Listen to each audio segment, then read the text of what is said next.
As part of America's 250th celebration, a museum in eastern South Dakota has a special exhibit. In tonight's Eye on KELOLAND, Anya Joseph takes us inside the South Dakota Art Museum in Brookings. The curators at SDSU began thinking about the concept of America in Art, the exhibition, for a while. But they brought in different perspectives from the public a few months before opening the exhibit. We sent out surveys. We didn't limit it to museum stakeholders. We did through our social media, but also put ads in papers and things where people could answer a very simple question. What should we display in an exhibition called America in Art? The community-informed process helped curators choose art pieces that help showcase 250 years worth of American history. And so we ended up with 3 categories or 3 themes from the exhibition that are based on actually the preamble to the Constitution.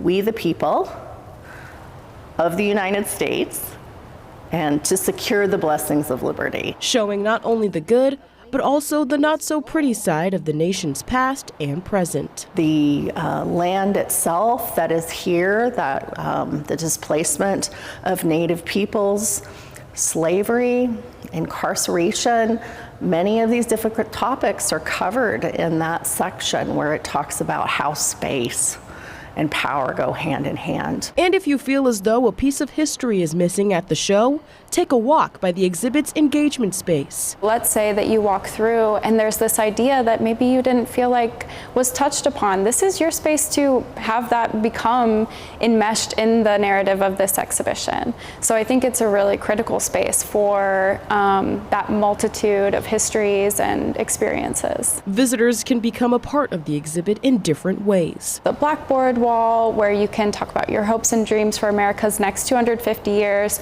We have a digital touchscreen TV where you can click and learn a little bit more about artists that you might be interested in, that you see in the exhibition. And then we also have the We the People wall, where you can present yourself. The South Dakota Art Museum has nearly 7,000 pieces of artwork in the permanent collection. But like many museums, we have holes in our collection, and it was important for us to tell a very thoughtful story. And in order to make that as complete as possible, we had to search out for key loans from both collectors and artists. And for collections intern Kennedy Volz, there's more to this exhibit than what meets the eye. All the paintings are individually lit, and the spotlights come down, and so you have to put them on and take them back off. And each artwork, depending on what the piece is made out of, has to be lit at a certain level so that it doesn't harm the artwork. Outside of lighting, the placement of the pieces challenges visitors to see the bigger picture. I suggest looking for the relationships between pieces of art, whether it's a piece of art that's right next to each other or a piece of art that's in a sight line. Because there are some really interesting overlapping things that are happening in the show to generate thoughts and conversation. It's one of the many ways to mark the nation's 250th anniversary. Part of celebration is being able to gather, right? And so this is a free museum, and you can have a free tour. You can get together a bunch of your friends and we can go on a tour together, or you can just bring your family or some loved ones and come and be a part of this exhibit. With Eye on KELOLAND, Anya Joseph. The exhibit will run until January 2nd, 2027. There will also be gatherings at the museum throughout the summer as well.